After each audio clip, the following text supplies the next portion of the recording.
Get down with D&D. Yeah, you know me. Get down with D&D. Yeah, you know me. Get down with D&D. Yeah, you know me. Who's down with D&D? This whole party. Down with D&D. Yeah, you know me. You down with D&D? Yeah, you know me. I'm down with D&D. Yeah, you know me. Who's down with D&D? This whole party. Hello, everyone. Welcome to another episode of Down with D&D. My name is Sean Merwin, and I am here with my partner in not crime, because crime doesn't pay, partner in doing things that are not crime, Teos Abadia. Hey, Teos, what's up? How are you doing, Sean? Yeah, I'm a little punchy. That's good. That's good. Somebody found the key to the liquor cabinet. Yeah, there will be lots of opinions flying around today. Yes, there will be. All right. So with that, let's get right into the news. Baldur's Gate 3, Teos. Baldur's Gate 3. Yep. Looking forward to it. I'm going to have to wait one more week to look forward to it. Yeah. I'm completely lost. All I know is there were like pre-orders, and I think a pre-order for the pre-order, and I don't know, the triple Delta release is delayed a week. I don't, you tell me. I don't know. All I know is it's called early access. Okay. Early access to me, I'm not like a video game aficionado where I know all the ins and outs of releases and everything. Mm-hmm. I see early access as the game is pretty much done. There may be some bugs, but here you go. And because of some stability and localization issues, they are pushing back the release of the early access from September 30th, which is 2 days from this recording, until October 6th. So it's not much. It's a week later. Yep. But for people like me who have been waiting for this, it might be news. And I don't have a lot of time for video games, but this is one that I've kind of had marked on the calendar for a while. It's going to coincide nicely with my daughter coming back from college.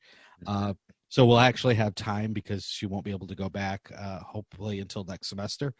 So we'll have time.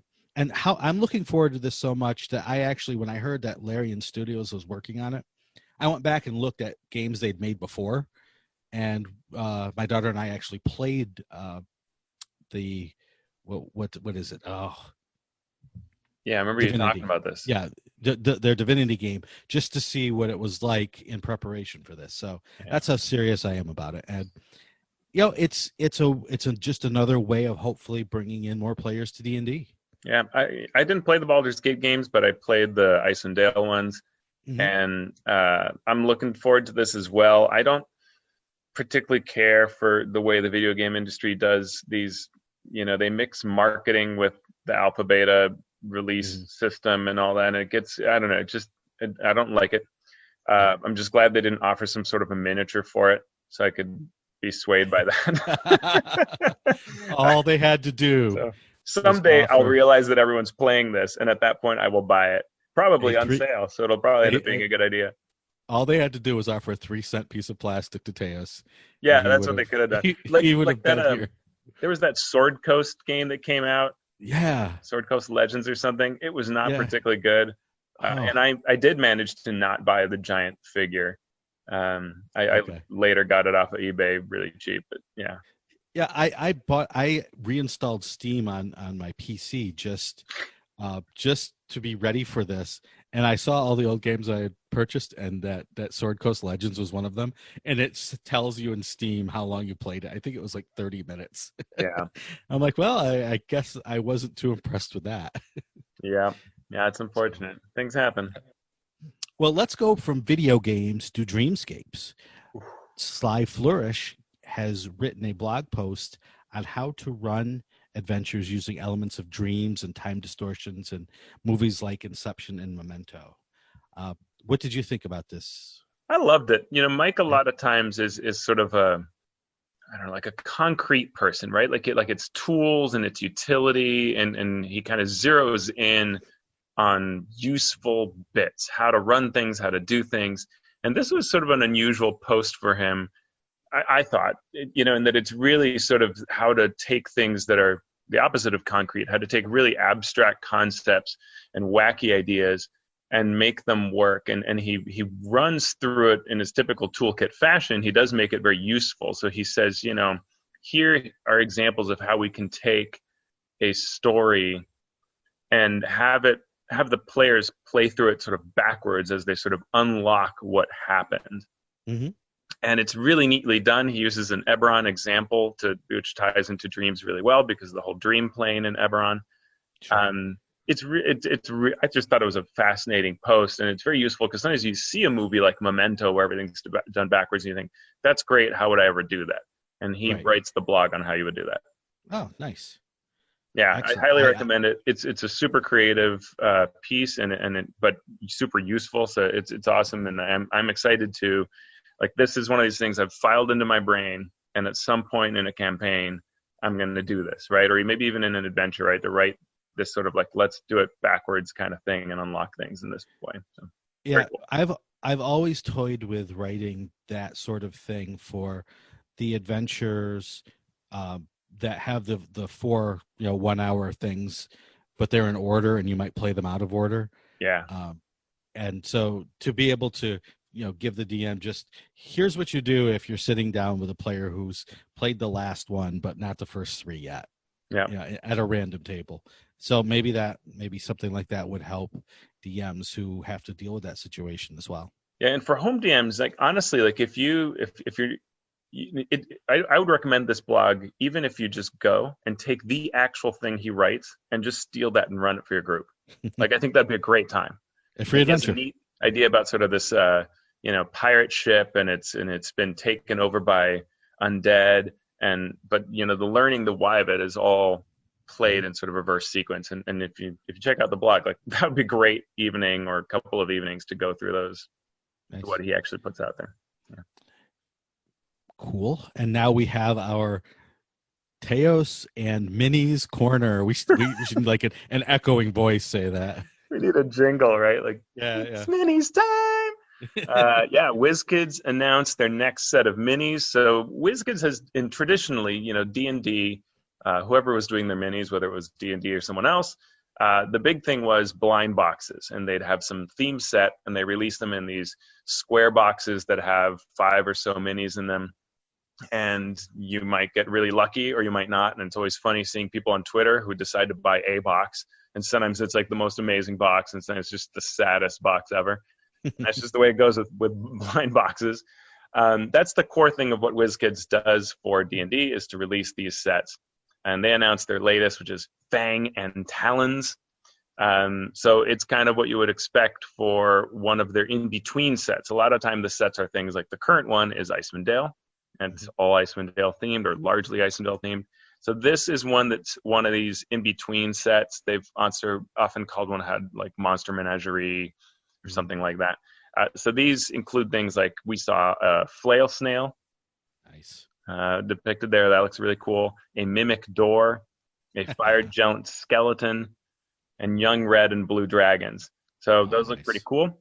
The blind sets, when they release a set, comes with a special mini. It used to be that you had to buy a case to get these. Now it's just sold separately because why limit it?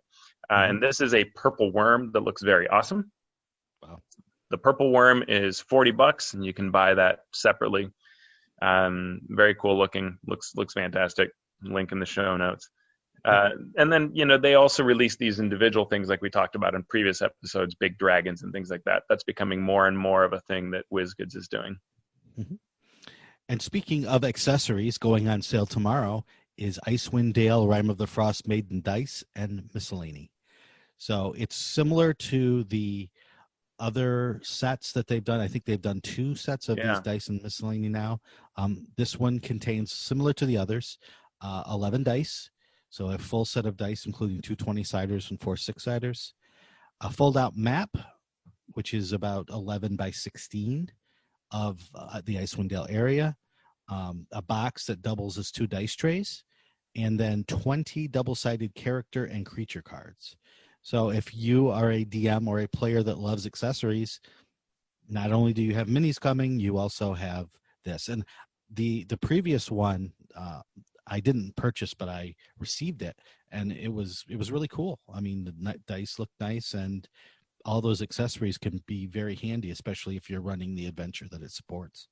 Yeah, they had the Avernus one, which was really very cool. Mhm. And then the I can't pronounce her name. It was like yeah, Laurel. Averyllis Silverhand or Yeah, Silver. Yeah. and Laurel. Yeah. Yeah. So that set, yeah, it was a really nice set. And the funny thing about that set is that those dice work really well as an Icewind Dale set of dice. Like they kind of Oh, look yeah. frosty because of I guess the silver type concept. Yeah, and I liked all the cards that come with it. Often have really neat lore. Avernus had a bunch of sort of demon type lore, or devil type lore, and then the Silverhand set had some pretty neat lore on different cities, including Icewind Dale areas. So it should be a neat thing if you like this kind of piece. And the box is its own dice tray, right? So it's kind of fun. And the dice are usually nice looking. These look pretty good. Mhm. So go out and treat yourself to some dice and accessories. I wanted to mention the Dragon Talk a couple weeks ago had on Celeste, Conowich, and Ashley Warren, two of the main writers on Icewind Dale Rime of the Frostmaiden. And for me, it was exciting because they rarely talk to freelancers, especially freelance writers, even those who have worked on their official books.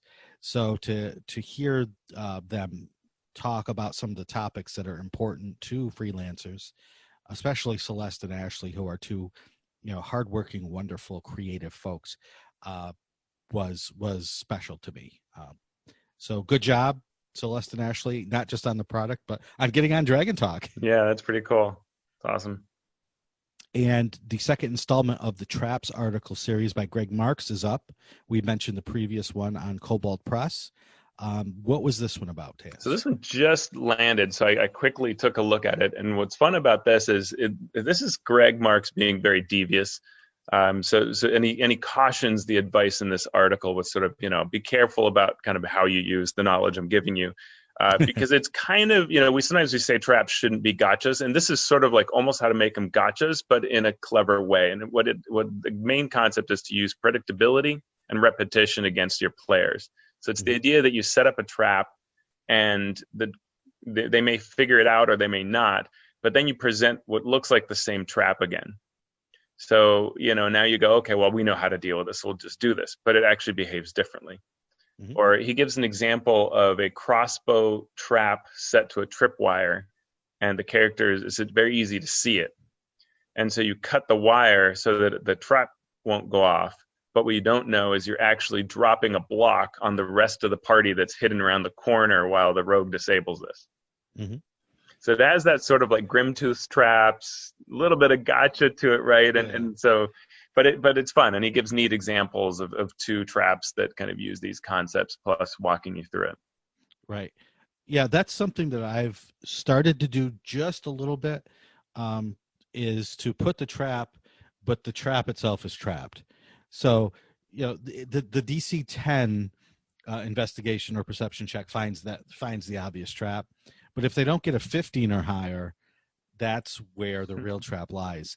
And as I think as long as you keep it where it's still reasonable to find, where it's still something that a cautious player might notice, then I think it's okay. Yeah, absolutely. Well, and go ahead. I was going to say this next piece is sort of interesting, which is David Fox of the Zweihander RPG published something that may be of interest to RPG creators. And that is a thread on Twitter about how to do a DMCA takedown. I don't know if you saw this, Sean. I did not. So it's kind of basically a few days ago he was talking about a site that shares a whole bunch of copyrighted things, right? And I'm sure your stuff's on it. I know my stuff's on it. Everybody's stuff is on it. It's sad, and there are a number of a couple of sites like this, and you try to shut them down, and they don't respond, right? And so what David Fox does here is walk you through how to file this takedown of your stuff that shouldn't be on these sites. Mm-hmm. So I think it's worth it for creators to take a look at this. because there's a lot of DMs Guild material that these horrible people put out there and try to profit from. So. Yeah, and it's something that's becoming more and more hurtful in an industry that's growing. Yeah. But, it was never right, but the argument before was, well, it's a $1 million industry in a world of multi-billion-dollar industries. So really, no one's trying to make a living at this. Everyone is just doing it for nickels and dimes. So this isn't hurting anybody. And well, that argument is specious and false and horrible to begin with. But as we see an industry start to take off, piracy could kill that industry unless these things are taken care of. Yeah. And these people are it's one thing when they were like disguising themselves as fans, and maybe even if they thought of themselves as fans, but now they're doing things like running Patreons for access. And so it's like, it's actually criminal. Right. Right. Yeah. I mean, it's always been criminal, but this is fully, right. Yeah. Right. Like, above and beyond. Yeah. Yeah. Brazen, I believe. Brazenly criminal. Yep. So, well, thank you. I'm going to go. I saw the beginning of that, but that thread, but I did not read it through. So I will definitely go check that out. And that is our news for the week. We will continue with our main topic, which is our look at Icewind Dale. We started 2 weeks ago with just a general background on the area. Last week, we began our deep dive into the book itself, and we will be continuing with that section, the first section of the book that talks about just the general background and running a campaign in Icewind Dale. Yeah, and for those wondering about spoilers, we're going to talk about some general features. And so, if you don't want any spoiler whatsoever, then this is the time to stop. If you're okay with sort of hearing about how environmental things work, then you can go a little bit longer. And then we're going to get into actual discussion of how the book is structured, and you'll want to bow out at that point for sure. It's also worth noting that Power Score RPG, friend of ours, we love the work they do. They are, as usual, as they've done in the past, creating a guide on how to run this campaign. And they always do a nice job of sort of translating what's written into what a DM needs to do. I think designers are also a good audience for this. Like, to see how someone rewrites something for clarity tells you something about how it was written, right? Right. And so their guide is up for Icewind Dale. Yep. All right. So last time we left off with the wilderness survival section.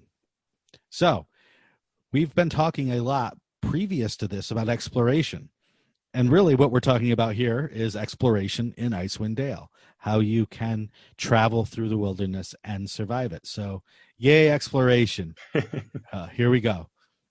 I like this section. I love how the DM gets some tools to make Icewind Dale different than Chult, different from Avernus, different from the rest of the world.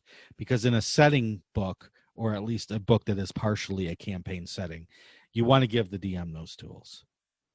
Yeah, absolutely. This overall, when I step back and look at this section, it's great. I love that what they're trying to do here to create things a DM can use to make the place seem inhospitable, dangerous, harsh.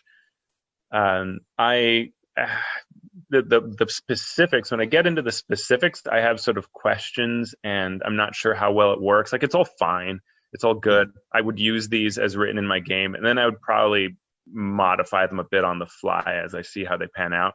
I feel like these things, to me, overall, feel a little rough in development. Like they haven't been play tested enough under actual play conditions, is how it feels to me when I read them. Right. It's odd because, running a combat is pretty spelled out for you. When you roll initiative, that monsters act a certain way, the players get to do what they want to do, and you can have some variation, but it's pretty much a standard way to run combat. Yeah. Things like avalanches, or things like freezing, or things like drowning, while there can be specific rules, the experiences that an adventure want to show often call for those things to be different. So, and I want an avalanche to provide a certain challenge and a certain experience for my players. So I will run it a certain way. Whereas if I was writing a different adventure and wanted a different experience, almost by necessity, I would need to have different rules for that avalanche. Yeah. So that's where that struggle is. You want specific rules, but you don't want specific rules sometimes. Right. And that's an interesting thing that here they have taken an approach to codify, what it means to be in freezing water or what it means to have an avalanche. And they don't say, here's how to make it vary, right? Yeah. But then we see, like, say, in the first Adventures League adventure, Frozen North, there's an avalanche in there, and it does not use these rules. Right, exactly. Or in the adventure that you wrote, that's an introduction, there's an avalanche that sort of has a setting that doesn't have mechanics to it, and it pushes in a story and a choice, right? And so we immediately see that exactly what you're saying, that it's strange when they give you these very specific mechanical pieces, but I think that what DMs want to do with this kind of environmental thing is to have more of a softer, toolkitty, malleable thing you can shape to your encounters. Right. So let's go over how they are presented in the book. Let me just say one more thing on the high level, and that is that they have chosen to we went a couple sessions back through all of the exploration mechanics. In our last of the exploration series, we talked about what it actually means to traverse a map. Mm-hmm. None of these rules really dovetail those. Right. In fact, they kind of confuse those. That was very interesting. It's true. It's true. And I think it goes back to that point, right? Where, I know someone who in real life who died in an avalanche. Mm. So I know they are deadly. I know that world over people are killed in avalanches. Yeah. But I also know that in D&D, I don't think a group of players would find it fun and challenging if their characters died in an avalanche. Right. So rather than it being the deadly thing that it actually is, narratively, we want it to serve other purposes. Yeah. But you also, unless there is that threat, then really what is it? It's a setting rather than an encounter. Yeah. So I wouldn't know how to run a combat during an avalanche rather than have the avalanche be the entire scene. Yeah, and I like that idea that you're saying, because when I look at the avalanche rules, I sort of think, I don't know how much this does for me on the whole of it. But let's go through it. Do you want to walk through it? Do you want me to walk through it? How you feel? Why don't you walk through it? All right. So we're giving a lot of focus to this because DMs who are listening to the show, what we're expecting is you want to think through, like, okay, I want to think through these mechanics and see how to best use them. So we're going to go through them in some detail. Avalanches are basically this enormous storm that's going to go through an area, and it says it travels at 300 feet around, and it's 300 feet wide, and it is going to travel until it can't move anymore. That's the rough definition we're given. So you have to just decide, I don't know, it hits another edge of the valley or something like that. Like, you decide when it stops moving, but it's going to move 300 feet around, which is darn fast, faster than anything else. If you are in the path of it and you can't get away from it before it hits you, so you decide how far away it starts, it moves 300 feet. Whenever it gets to characters, they are swept in it, they are prone, and they basically can't do anything. Each round, the characters that are in it, creatures that are in it, are going to save, and for full or half damage of 1d10 damage. So it's not a whole lot for higher level characters. And this is where you get into, like, how big is the area. So if it's 1,200 feet that the whole thing could move, that's like 40-10 damage or save for half. It's not a whole lot, so you were talking about how avalanches are so deadly. It's not super deadly unless you're low level. Right. When the storm stops, which again, you decided how far it moves, whenever it stops, now everybody is buried by it. You're automatically buried, but then each round you get to make an athletics check, DC 15, to free yourself. So imagine a party of 6 players, they all roll athletics checks to see if in round 1 they get out. If you succeed, you're out, done. If you fail, you can try 2 more times. So you get 3 total tries. If you fail all 3, you are now buried and you're just going to suffocate and die. But it takes a while to die. And for every 5 minutes that you're buried, you're going to take a point of exhaustion. However, someone else can spend 1 minute to free you. There's a lot of lack of guidance here. Like, it's not clear how you find the other people because you're completely buried under cover and whatever. But I'm guessing the idea is that you should be able to be found. So then I think through these scenarios, right? Like, okay, maybe I make it a pretty huge area and the storm moves 1,200 feet and it deals 40-10 damage. That's probably not killing most parties. I have a party of 6 characters. One of them makes their check. It still only takes them a round to free someone. Or a minute to free someone. So, even if a single person out of a party of 6 frees someone and the other people didn't even bother to help, you could still free the rest of the party. But realistically, you're going to free someone, they're going to start freeing people, and everybody's going to be free. Yeah. So I don't know how you kill a party with it outside of a really huge area of land or having a very small party and everybody rolls poorly. Yeah. 3 times. Right. Yeah. So it's just, it's not something that I would want to do more than once. It's not something I would want to do at all, to be honest, but unless, like I said before, unless it's part of something else. Yeah. I want them to be fighting wolves, giants when this happens, and have everyone get caught in it and throw that sort of wild, chaotic battle as you're trying to surf the avalanche as you're fighting. That to me makes a really cool scene without it overwhelming the scene. Yeah. So Eric Mengi wrote a encounter for our Jungle Treks product where a mudslide hits. And it had some of these ideas, like the storm has a width, or the mudslide had a width, and so you could possibly move to either side to get away, or you could climb trees to kind of deal with it. And then when it hit, there were some ramifications of the mudslide hitting you, but also there were mud methods that wanted to attack you. And so it's kind of like you're saying, this idea of like there's a combat taking place and there are goals. And so you can think about, do I want to focus on fighting? Do I want to focus on saving myself by climbing a tree? Do I want to help another character? And that made it a lot more, a lot higher engagement. Yep.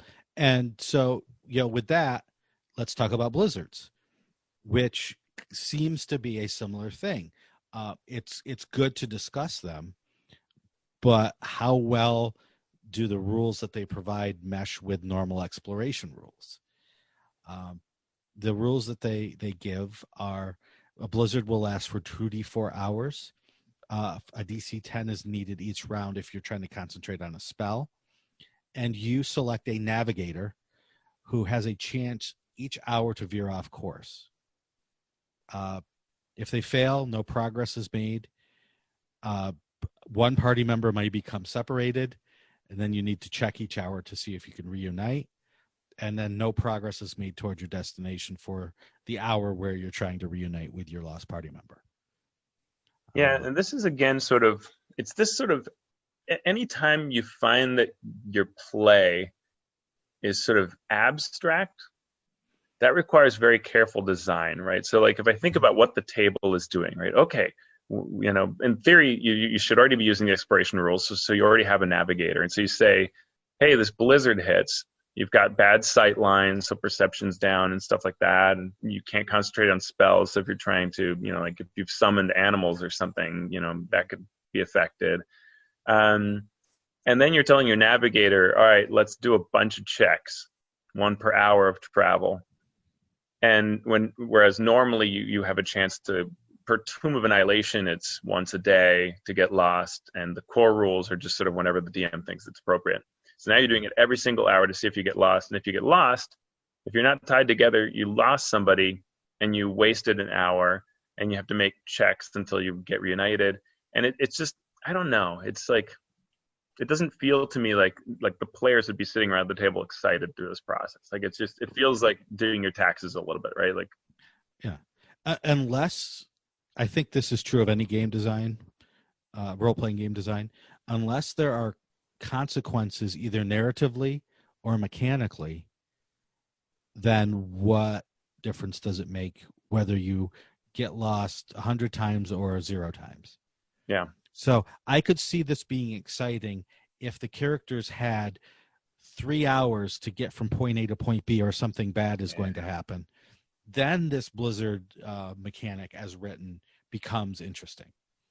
And I'd add, if you can do things to help yourself through this, because as this is just a roll. Mm-hmm. And, so the navigator's making, I think it's either survival check or perception. I forget what it is. And, but if you're rolling every hour, you're going to just fail something. Like we're just talking odds versus strategy versus choices. And that's where I'd want to present some options. You only have 3 hours. I love that bit. So now let's say, choose a course based on something or other. This also doesn't address that old ranger question. So if I'm a ranger in my favored terrain, do I ignore this? Right. It doesn't say. Right. And, as the DM, you can do something like, well, you have advantage on your checks, whereas no one else would. But you don't automatically overcome a blizzard just because you are used to moving through the tundra. This is something out of the ordinary. So that's how I would handle it. But again, it all depends on the situation that you as the DM want to provide this experience. Yeah. I would have liked some guidance there to say that, right? Right. And we may as well move on to the next one because it's pretty much the same thing. Extreme cold. When I read this, I was very excited because I didn't have the rules for this when I wrote Ice Road Trackers. But the very first mission is you dealing with extreme cold. Because I feel like at least once during your time in Icewind Dale, that should come into play. You should understand that as part of the setting. And when I read this, it says, if you have immunity to cold, then you don't have to worry about extreme cold. It also says if you have resistance to cold damage, you have immunity to any extreme cold damage. I'm like, now you're starting to go outside of what I as the DM want. Mm-hmm. And then it says if you're wearing cold weather gear, you don't have to worry about the extreme cold. And that's where I went, whoa, time out. Yeah. Time out. I've been on Hoth. Yeah. And then you read the scene, the beginning of the book where they say everybody starts with cold weather climate gear, and you go, what? Yeah. Yep. And that's what it says. The book says everyone will begin with cold weather gear. So I was like, well, why even put extreme cold in there then? Because the players are always going to have their cold weather gear on. Most likely. They're not going to be in a situation where they're not. So you've just taken that tool out of my toolbox as the DM. Now I got around it in my adventure by making it wet, by getting their cold weather gear wet, so they have to deal with that. But yeah. Which is a funny question. Nothing in the rules tell you whether cold weather gear makes you immune to frigid water. True. Right. Which I would say that it shouldn't, of course. And I liked what you did in that scenario. In the scenario, the characters sort of fight in this frigid water. They kind of land in it and they fight in it.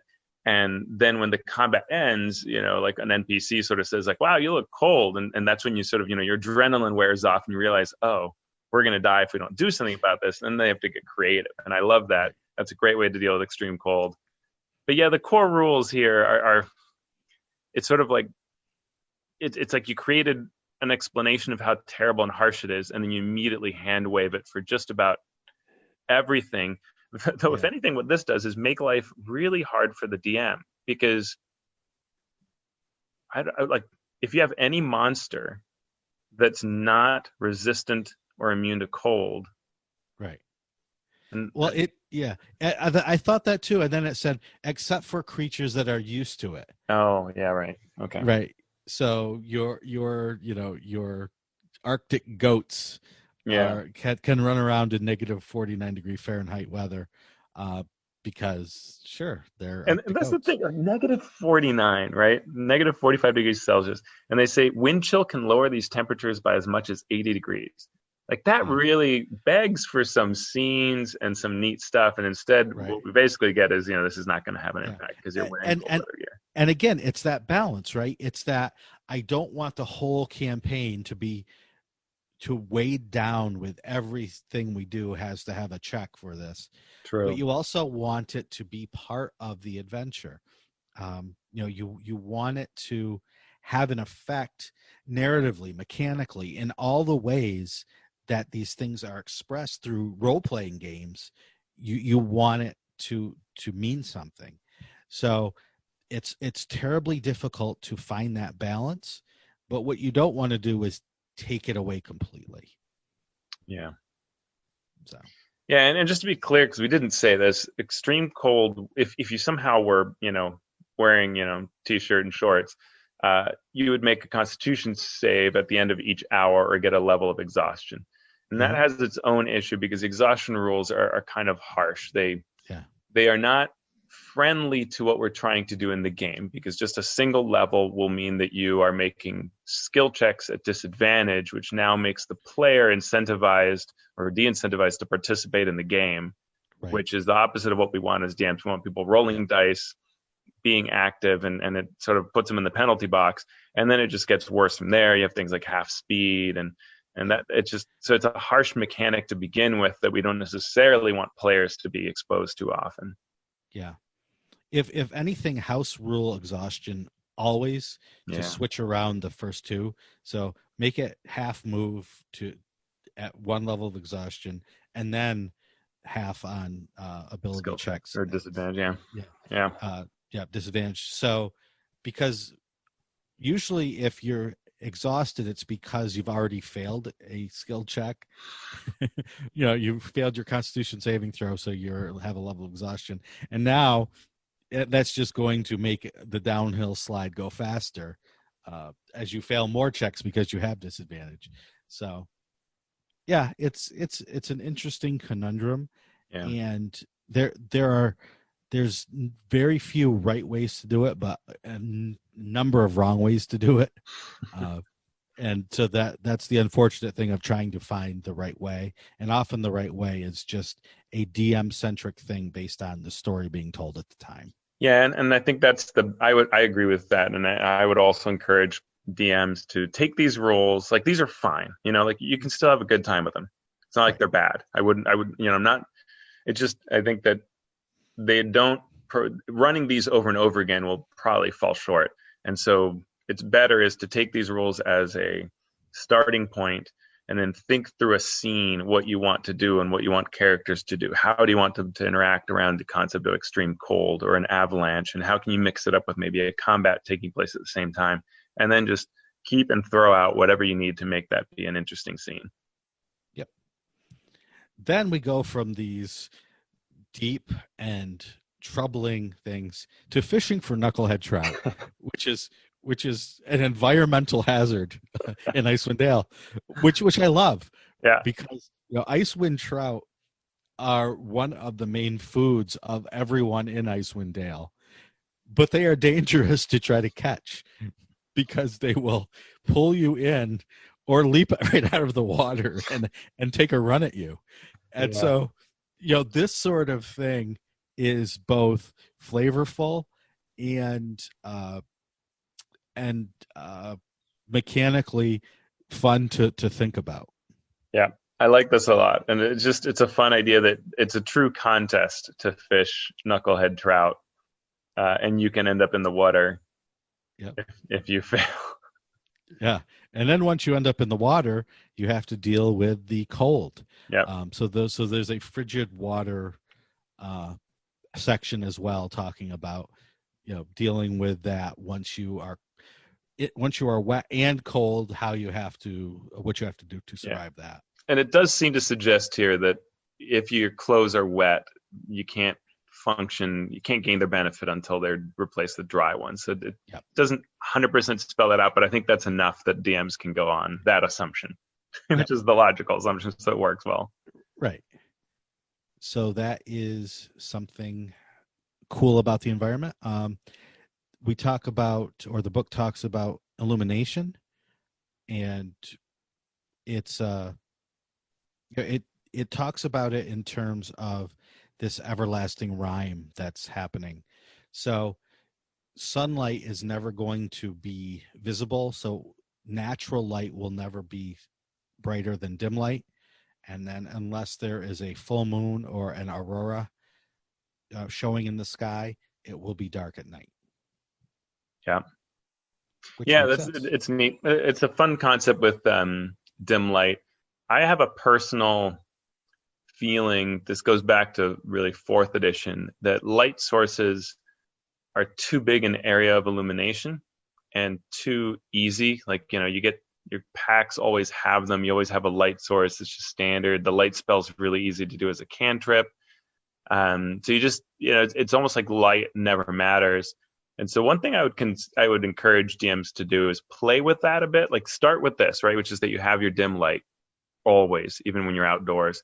And that's neat, and that gives various situations and flavors and so on. But then your players are going to quickly be like, well, we always have light, or we always have torches or whatever.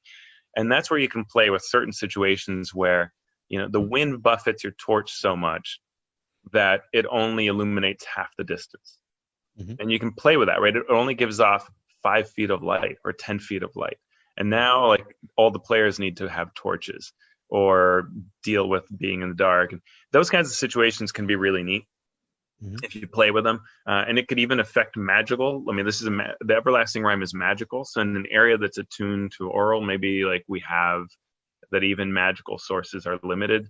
And so periodically doing that, not all the time, but periodically can be really neat. Yeah.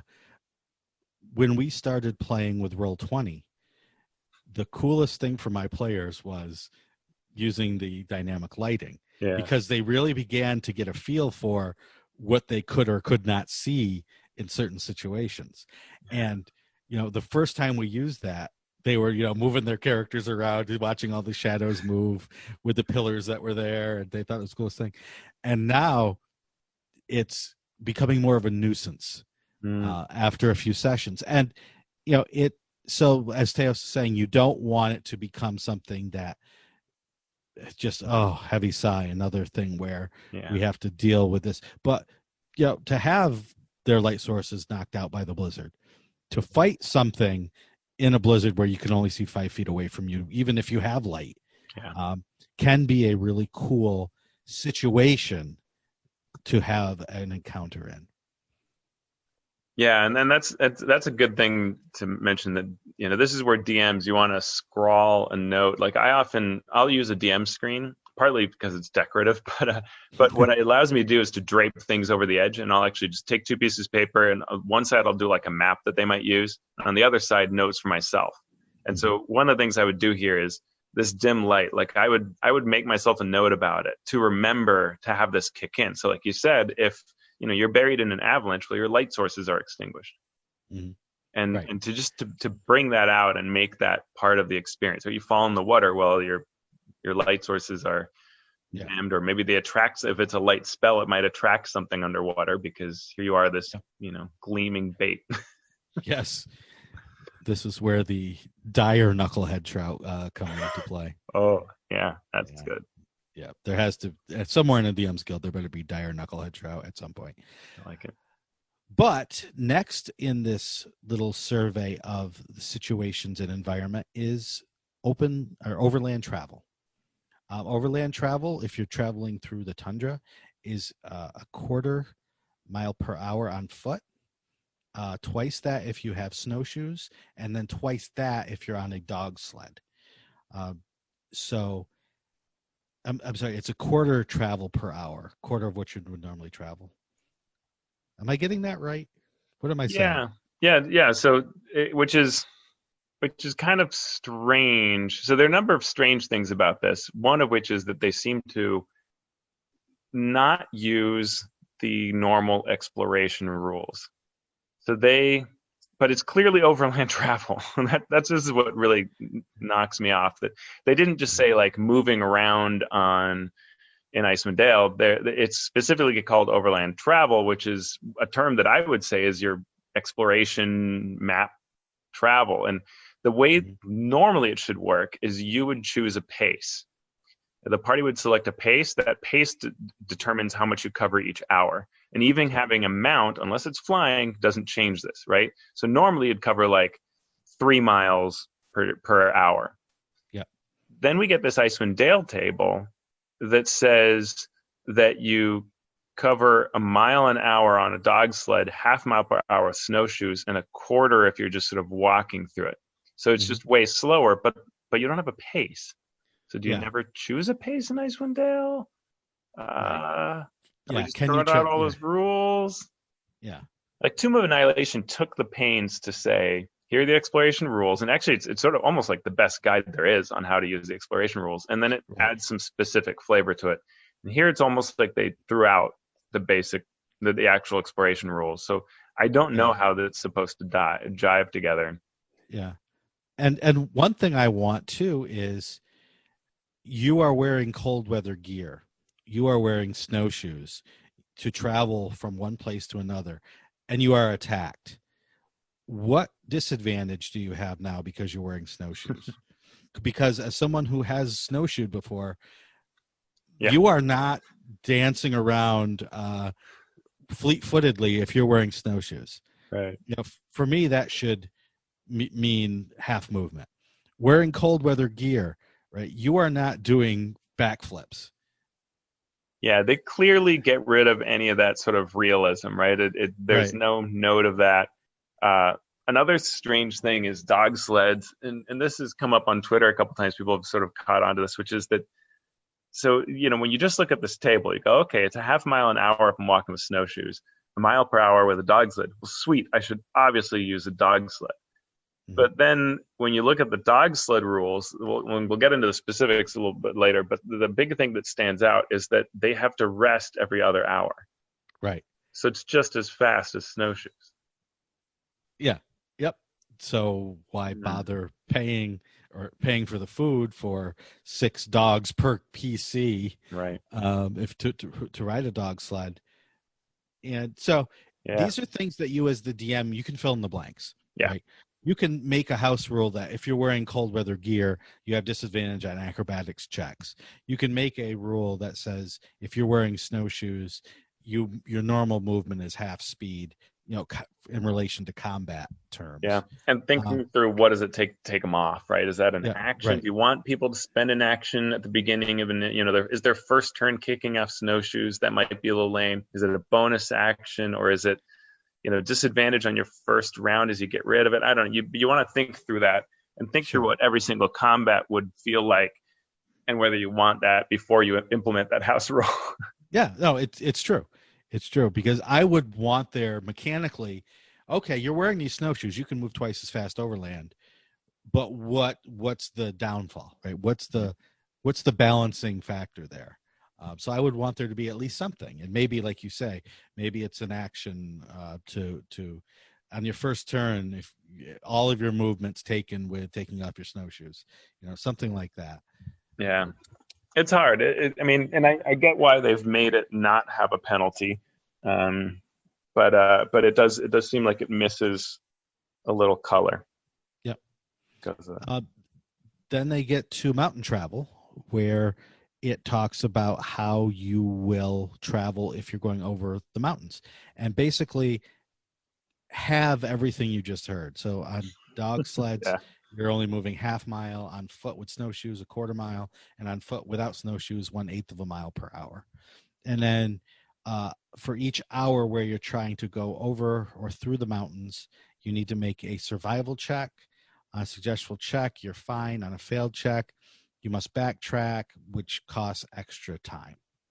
And if you fail by 5, you know what happens. Avalanche, which we don't know quite how to run, but it gives you here a little extra rules where it tells you that the avalanche starts 2d6 times 100 feet. And so I sat down with my son because, when we're gamers and parents, we combine the activities into teachable opportunities. So my son and I sat down and ran through mathematical scenarios, because I'm a dork, but we had a great time together going like, okay, how deadly is this or whatever. And basically what you find is if the avalanche is 900 feet or closer, right? So you roll a 2d6 and get a 9 or smaller, then it is close enough that basically you can't get past the width of it, right? Because you can move and dash, and each round it's moving 300 feet. So at that point, you could be smack in the middle of it and run off the edge. But when it's 900 feet or closer, you can't. Mm-hmm. And then the avalanche is going to hit you. So I think that's helpful for DMs because you kind of know that if you roll a certain amount, over a 9, the players aren't going to care. Right. They're going to run off unless they're old dwarves or somehow moving more slowly. But they'll probably find a way to do it, and it'll be kind of a use. You can just describe it and not worry about it. But if it's smaller than that, you're getting your avalanche. And so again, maybe you just want to change this up. Like what I would probably do is I'd say that if you fail by 5, you can get some sort of an event, and then just have in your back pocket some different ways to threaten characters in interesting ways, including throwing some monsters into the mix. Yep. Absolutely. Then we get a pronunciation guide, which is always useful, especially for those of us that need to talk about these things. Oh, really? Oh, real. So oral is not oral. Nope. It's real. Oh, real. Okay, we're all saying it wrong, so that's why you want to have a pronunciation guide. Yep. And I never pronounce these hard words the same way twice anyway. Mm-hmm. So I'm sure at some point I have pronounced it correctly without knowing, but I've also pronounced it incorrectly many, many times. Folks who weren't around in the dark ages of pre-internet do not know the fights we would have over how you pronounce drow, right? Mm-hmm, mm-hmm. There would be people who would swear it was dro. Mm-hmm. And it was like near fist level of arguments we would have back in the olden days. We were very bored. Yeah, and the hardest one for me to accept was lick. Oh, yeah, lich, huh? Yeah, it's lick, and that's just the way it's pronounced. It's a German word. So it really should be lick? Yeah. That's not okay. I know, that's what I said. And I fought with a German-speaking player for many, many years and basically said, I don't care if I'm wrong. I'm not going to pronounce it lick. Liechtenstein, huh? Yeah. Yeah. Okay. Well, all right. Yeah. Sometimes it's good to be wrong. It is. Sometimes. And thankfully, because I'm wrong a lot. And finally, the rest of this chapter deals with character creation. So they give a great table of ways for you and your players to tie certain backgrounds to the setting.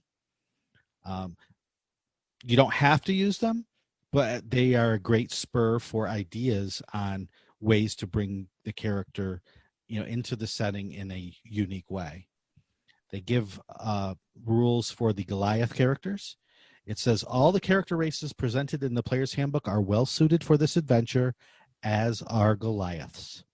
So the official nod of acceptance for Goliaths in this campaign. Teos has a thoughtful look. I mean, I'm just sort of thinking like Goliaths. Like you picked Goliaths, and I'm trying to think why. Like there's no lore of Goliaths before in Icewind Dale. We talked about last episode how, lore is malleable, and for sure, out of nowhere, like suddenly Goliaths. And I'm like, okay, sure. Yeah. But okay. Yeah. That Fine. Seems to be a place where they've decided in this version of the lore that Goliaths have resided for forever. Why not orcs? Yeah, that is or goblin characters, or I don't know. Yeah, but fine. Okay. And it gives a little section on starting equipment where it says all characters start with cold weather gear, so therefore no con saves for cold weather are ever needed unless they get wet. There's a new table of trinkets. Two of my favorites were the figurine of the yawning walrus and a small ice sculpture that never melts. Not just big DM tip. Those are awesome. And so this is a super cool thing to do. But what you want to do as a DM is make a note on that DM screen of what they have. Yep. And slowly throughout the campaign, make it matter somehow. cross it off, right? Like have it on a list of like how, someone who's looking for this, or, if I only had this thing, here's what I would do, or some trap that can be disabled by it, something like that. Yep, great DMing tips right there. Then they give character sheets. Character secrets. I can read. Yep. And this is an interesting thing for me, because character secrets are something I feel that should be in every campaign, but used very carefully. And they do give a section on using the secrets that they provide.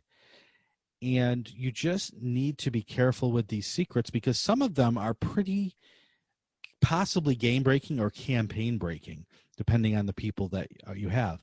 I mean, one is, hey, this character is a doppelganger. Really? Okay. What could go wrong with that? I mean, that's a whole different thing, right? Doppelganger is not a halfling. And, maybe it's not like trying to kill the other player characters necessarily, right? But they do say, if this becomes known, all the people of 10 towns will want to kill you or drive you away. Right. So it's pretty serious.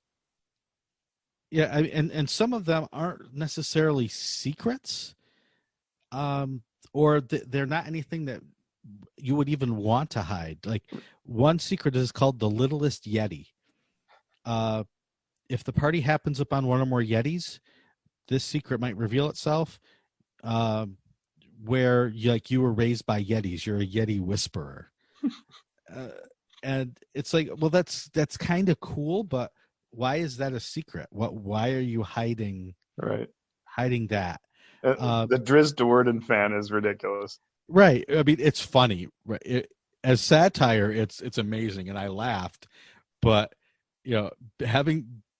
giving that as a secret or taking that as a secret, I don't know what that really adds to the campaign, except for a little bit of humor.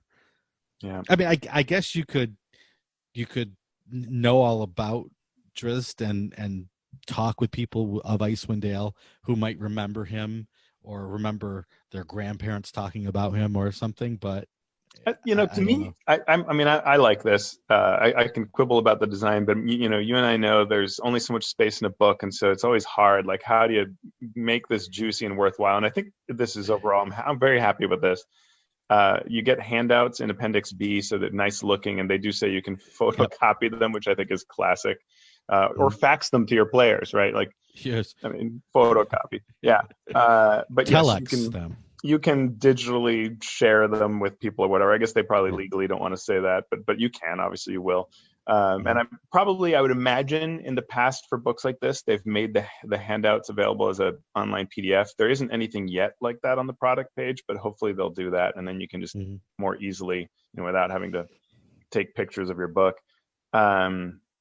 But yeah, I think these are great just think of them as a starting point. And again, what I would do is if I were running this campaign is work through these in your session 0 with your players. And maybe even via email privately could be a fun way. Like that's a good thing. Like do a session 0 to establish general tenor either before or after this, but then separately one-on-one work these out with each of the players, which is going to get them excited about just their character and their focus. And then whatever comes out of that as the secret they choose, let them add to it a bit or shape it a bit. And now think of how you're going to make that resonate in the campaign. So whether it's Drizzt fan or doppelganger, make it work in a way that's going to be neat for the party, not just the player, but the whole party as it gets doled out. Yeah. And tape it to your damn screen or notes or whatever somehow, so you don't forget it, because I would forget it. And with that, we have finished the first chapter or the first section. We haven't even gotten to chapter 1 yet. The first section of the book. So next time we will come at it hard on chapter 1, covering the 10 towns, where we'll talk about avalanche. That's right, which you can just run around.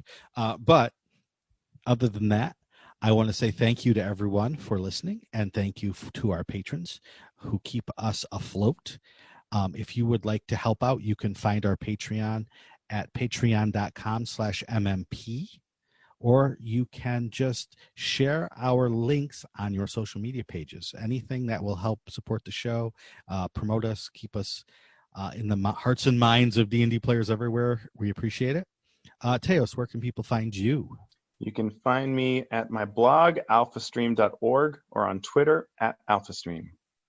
And you can find me on Twitter at Sean Merwin, or on the forums at forums.misdirectedmark.com. Down with D&D is a Misdirected Mark production, the media arm of Encoded Designs. So, Teos, what do you think we should do now? Let's go kill some monsters in the middle of a blizzard. Get down with D&D. Yeah, you know me. Get down with D&D. Yeah, you know me. Get down with D&D. Yeah, you know me. Who's down with D&D? This whole party. You down with D&D? Yeah, you know me. You down with D&D? Yeah, you know me. I'm down with D&D. Yeah, you know me. Who's down with D&D?